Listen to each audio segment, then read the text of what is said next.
여호와께서 시온에 포로를 돌려보내실 때 우리는 꿈꾸는 것 같았도다. 그때 우리 입에는 웃음이 가득하고 우리의 혀에는 찬양이 찼었도다. 그때 문나라 가운데에서 말하기를 여호와께서 그들을 위하여 큰일을 행하셨다 하였도다. 여호와께서 우리를 위하여 큰일을 행하셨으니 우리는 기쁘도다. 여호와여, 우리의 포로를 남방 시내들 같이 돌려보내소서.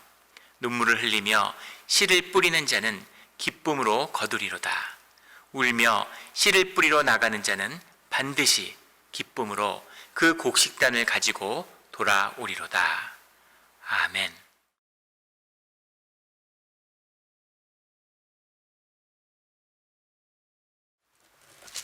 오늘은 추수감사주일입니다. 주님께 받은 은혜에 감사하는 주일이죠. 주님이 우리에게 감사를 또 구하세요. 감사라는 건 뭘까요? 주님이 드리는 우리의 감사의 참된 뜻은 무엇입니까? 오늘 감사의 그 깊은 뜻을 깨달아 새로운 축복의 문이 우리 삶에 열리는 그런 귀한 주일이 되기를 주의 이름으로 축원합니다. 오늘 시편 126편의 1절 말씀은 이렇게 시작합니다.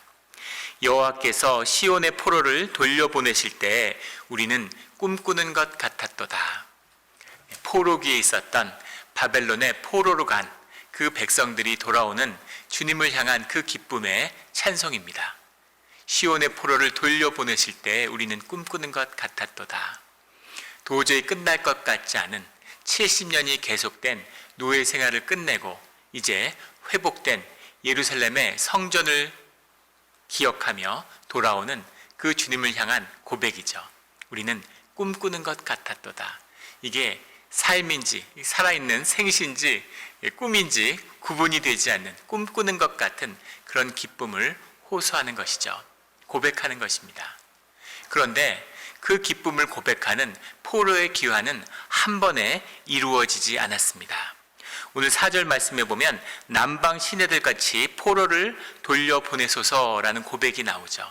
아직 많은 포로들이 예루살렘으로 돌아가고 싶지만 돌아가지 못하고 있는 그런 삶의 굴레에 묶여있는 그런 형제와 가족들이 남아있는 것이죠.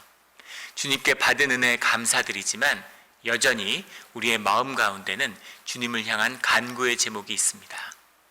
우리가 받은 것이 많지만 또 우리에게 필요하기 때문에 주님께 구하는 것이 많이 있죠. 많은 기도에 대해서 주님이 응답해 주셨지만 우리가 여전히 많은 것을 주님 앞에 구하고 있습니다. 이것이 우리가 감사의 자리에서 주님께 감사하는 가운데 우리 마음에 있는 진실이겠죠. 오늘 2절 말씀에 그때 우리 입에는 웃음이 가득하고 우리 혀에는 찬양이 찼었도다. 그때 문나라 가운데에서 말하기를 여호와께서 그들을 위하여 큰일을 행하셨다 하였도다. 이 기쁨은 그 웃음으로 상징하는 큰 기쁨이 있고 그 기쁨 가운데 우리의 마음의 중심에서 솟아나는 그 중심에는 주님을 향한 찬양이 있었다는 거죠. 우리 예배를 통해서 주님께 찬양함으로 주님께 감사와 기쁨을 주님께 고백하는 거죠. 주님이 우리의 기쁨을 보고 우리의 감사를 보고 주님이 기뻐하시는 겁니다. 자녀의 기쁨보다 우리를 더 기쁘게 하는 게 뭐가 있겠어요? 우리 자녀들이 기뻐하고 자녀들이 행복해하는 것보다 우리를 더 행복하게 하는 게 뭐가 있겠습니까? 이것이 그 감사를 보고 싶어하는 그 기쁨을 보고 싶어서 우리에게 은혜를 주시는 주님의 마음이겠죠. 큰 일을 우리에게 행하시는 겁니다. 그런데 우리가 은혜 가운데 산다고 해서 주님의 은혜를 알고 감사하는 마음이 있는 것이 아니죠. 부모가 삶을 다 희생해서 자녀를 키웠지만 자녀들이 그 희생을 기억하고 감사하는 마음을 모두 다 가지고 있지는 않습니다. 그런데 주님은 우리에게 감사의 때를 구하고 계시는 거죠. 왜 그러실까요? 왜 우리에게 감사하는 마음을 잊지 말라고 말씀하는 것일까 하는 거죠. 3절에 여호와께서 우리를 위하여 큰 일을 행하셨으니 우리는 기쁘도다. 그 기쁨에 사로잡힌 순전한 기쁨 속에 있는 여전히 가족들이 노예로 있고 삶의 문제가 해결되지 않았습니다. 그리고 예루살렘에 돌아왔을 때 예루살렘은 폐허로 변해 있었어요. 그리고 성전의 벽돌 하나도 다시 세워야 하는, 먹을 것이 없어서 굶주리고 추위에 떨며 노숙하며 성전을 세워야 하는 그 어려움 가운데 있었습니다. 우리 추수감사절이 처음 시작됐던 그런 퓨리탄들도 마찬가지였죠. 17세기 초에 이 동북부, 북아메리카의 동북부라고 하는 것은 저주받은 땅이었습니다. 다 중남미에서 살지 아무도 이 저주받은 땅에는 올라오지 않는 것이죠. 동토의 땅, 아무것도 추수할 수 없는 땅, 갈 곳이 없어서 자기 조국에서 모두 배척받고 오직 신앙의 자유를 찾아 이 땅에 찾아온 필그림들, 그들이 예배의 은혜를 허락받았지만, 예배의 자유를 허락받았지만 너무나 척박한 곳이었어요. 첫해 추수감사절, 추수감사의 예배를 드릴 때 처음 도착했던 사람의 절반이 굶어 죽고 얼어 죽었습니다. 그 자식을, 신앙의 자유를 찾아서 온 이 땅에서 굶어 죽은 자식을 땅에 묻는 부모의 마음이 어떤 것이었겠습니까? 도대체 믿음이 뭐고 신앙이 뭐길래 이런 일을 치르면서 신앙을 찾아왔을까?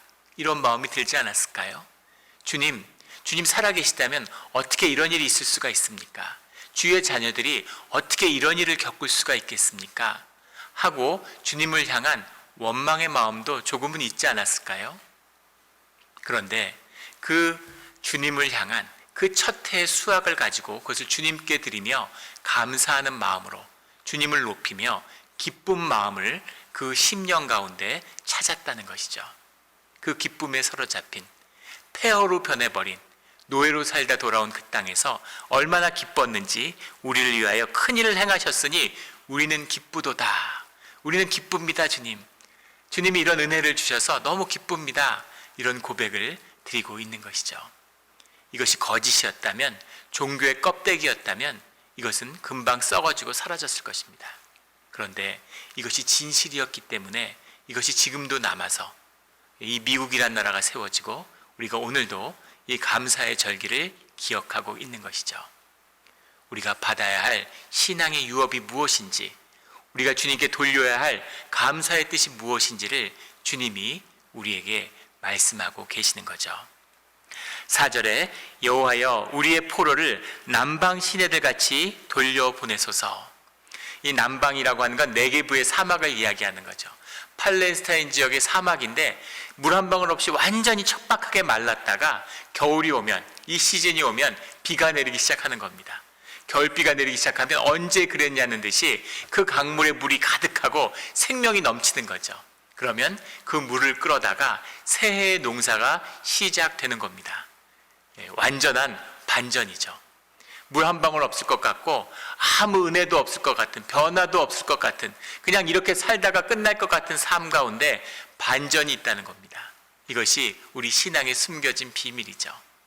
삶 가운데 반전을 이뤄낼 수 있는 그 유일한 비밀, 그 길이 바로 주님과 함께하는, 이 동행하는 길 가운데 있는 것입니다. 2015년 1월에 샌드라 블랜드라고 하는 아프리카계 자매죠, 여성 청년이 시카고에서 차를 몰고 텍사스의 휴스턴으로 출발했습니다. 시카고에서 낳고 자랐는데 아주 똑똑한 자매였다고 해요. 대학에서는 시그마 감마로라고 하는 미국 최대의 학생 단체에서 임원으로 활동했고, 또 음악에 재능이 있어서 행진하는 악단에서 활동하기도 했습니다. 굉장히 활발한 똑똑한 그런 자매죠. 유튜버로서 샌디의 발언이라고 하는 그런 프로그램을 진행해서 아주 영향력 있는 유튜버였습니다. 휴스턴에 있는 대학에 잡을 얻어서 이제 그 잡 인터뷰도 마쳤고 이제 일을 하기 위해서 휴스턴으로 가는 길이었죠. 그 대학에 도달했을 때쯤에 한 간선도로를 지나가는데 경찰차가 뒤에 따라오는 거죠. 경찰차의 지시에 따라 차를 세웠습니다. 그 경찰차에서 와서 경찰이 깜빡이를 켜지 않고 차선을 바꿨다고 차에서 내리라고 요구했습니다. 모든 대화가 차의 블랙박스에 녹음이 되고 기록이 되어서 남았어요. 똑똑한 자매니까 아무 차도 없는데 깜빡이를 켜지 않고 차선을 옮겼다고 티켓을 떼겠다는 거냐? 티켓을 뗄 수 있는 건 경찰의 권리니까 그럴 수 있지만 왜 차에서 내리라고 하느냐? 이렇게 항의를 했죠. 그것은 경찰의 권한이 아니다라고 이야기했습니다. 티켓을 그냥 발부하라고 차에 앉아서 받겠다. 근데 경찰은 차에서 내리라고 요구했습니다. 그걸 거부했죠. 그러자 강제로 차에서 하차를 시키겠다고 지원을 요청했고 차에서 강제로 끌어내려졌습니다. 경찰서에 연행이 됐고 사흘 뒤에 경찰 유치장에서 시체로 발견되었죠. 경찰의 해명은 그가 경찰서 유치장에서 스스로 목숨을 끊었다 이렇게 발표를 했습니다. 원통한 일이죠. 미니애폴리스의 외곽에 필랜드 캐스틸이라는 청년도 비슷한 일을 경험했는데 정차된 차에서 과속으로 티켓을 때려나 보다라고 생각했지만 아무 이유도 없고 검문도 없이 차에 앉은 상태에서 총도 없었는데 7발의 총탄을 맞고 사망한 채로 발견되었죠. 프레디 그레이리라고 하는 청년은 볼티모어에 사는데 주머니에 주머니 칼을, 고등학생이죠.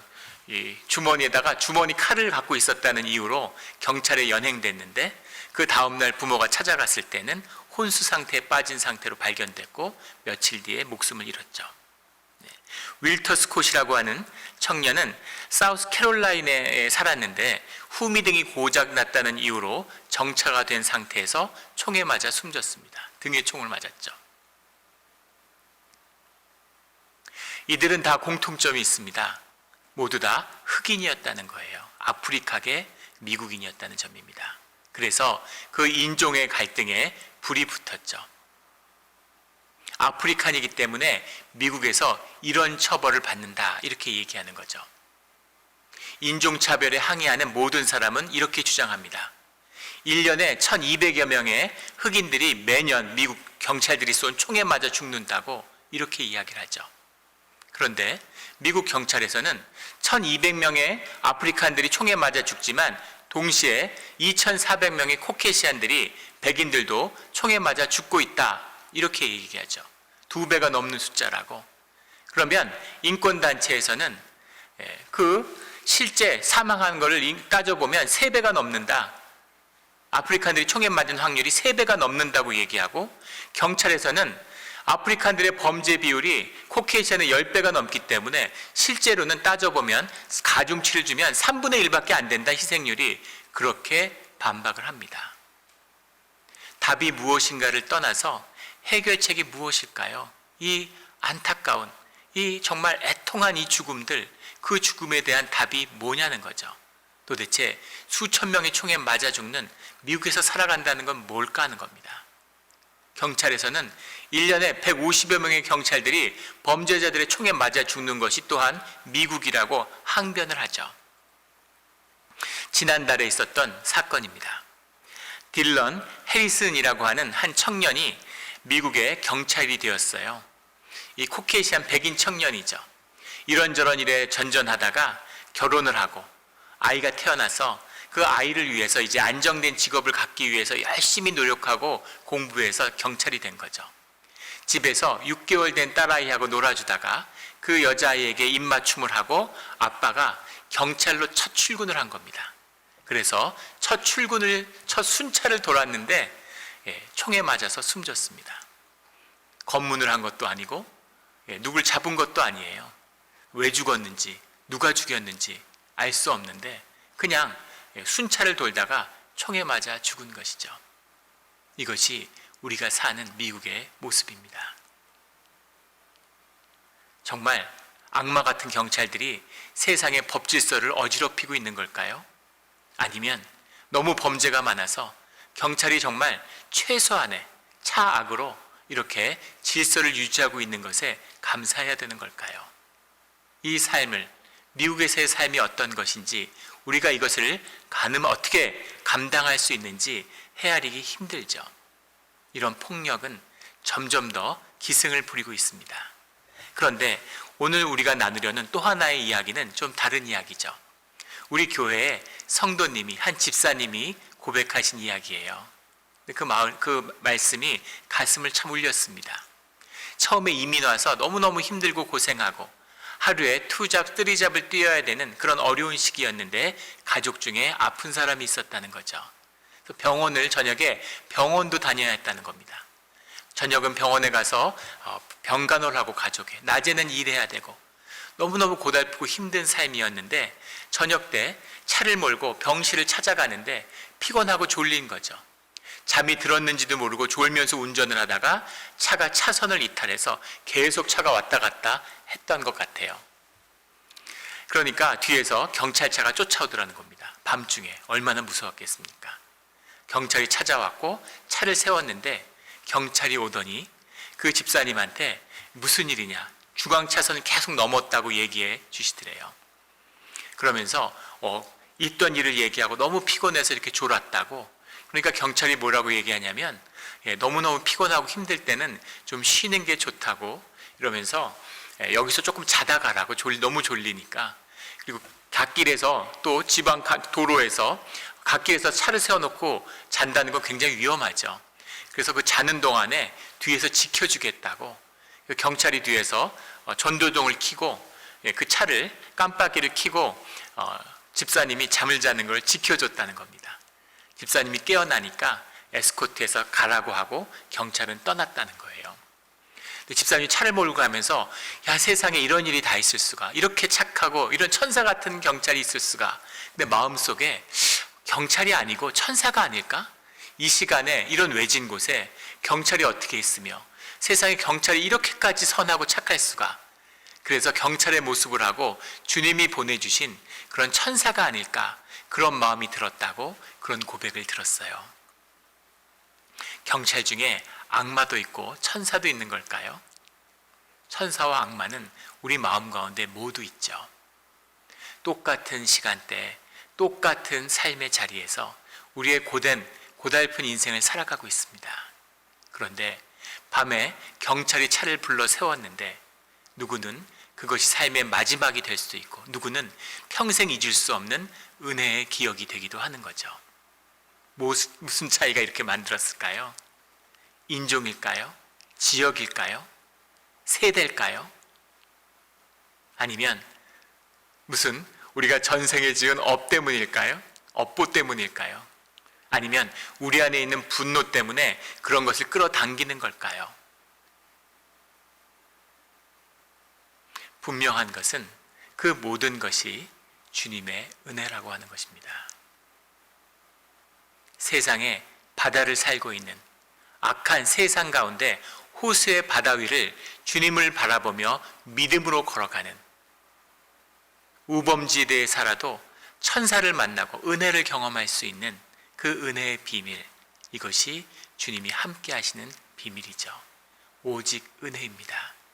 은혜가 있어야 살 수 있는 거죠. 은혜가 있어야 삶의 길이 열리는 거죠.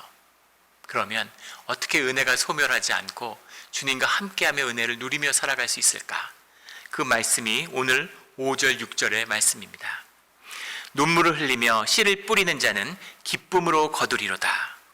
울며 씨를 뿌리러 나가는 자는 반드시 기쁨으로 그 곡식단을 가지고 돌아오리로다. 울며 씨를 뿌리는 이 진행형이에요. 과거 부정이라고 하는 계속 반복되는 것입니다. 한 번이 아니라 울며 씨를 뿌리고 또 울며 씨를 뿌리는 거죠. 씨를 뿌리고 수확이 없기 때문에 씨를 뿌리고 또 뿌리는 것입니다. 그런데 반드시 주님이 말씀하시는 것이죠. 울며 씨를 뿌리러 나가는 자는 반드시 기쁨으로 그 곡식단을 가지고 돌아온다, 이렇게 말씀하십니다. 왜 한 번에 좀 추수할 수 있게 해주시지, 한 번에 좀 잘 되게 해주시지, 왜 계속 울며 왜 울겠습니까? 애통하고 고통스럽기 때문에 우는 것이죠. 이 우는 가운데 울면서 씨를 뿌리고 또 뿌리는 자들, 울며 씨를 뿌리러 나가는 자는 반드시 기쁨으로 곡식단을 가지고 돌아오리로다. 이 눈물, 이 아픔 속에 우리 진실의 비밀이 들어있죠. 진실함입니다. 거짓이 아니라, 종교의 거짓이 아니라, 삶의 거짓이 아니라 오직 애통함 속에 있는 우리의 아픔 속에 느끼는 우리 삶의 진실이죠. 그 아픔으로, 그 진실함으로 주님께 소망을 들고 씨를 뿌리고 또 뿌리러 나가는 자들은 기쁨으로 곡식단을 반드시 거두게 될 거라는 거죠. 우리의 믿음의 조상 필그림들, 신앙의 자유를 쫓아서 영국에서 박해받고 홀랜드로 갔다가, 홀랜드에서 박해받고 다시 영국으로 왔다가, 영국에서 박해받고 배를 타고 떠났다가, 그 항해가 또 연기되고 원래 목표로 했던 곳에 가지 못하고 온갖 우여곡절과 아픔 속에서 씨를 뿌리고 또 뿌렸던 것이죠. 그 추수감사의 예배, 그 진실로 드렸던 그 주님께 눈물을 흘리며 감사의 마음으로 씨를 뿌리는 그 마음을 주님이 은혜로 갚아주시는 겁니다.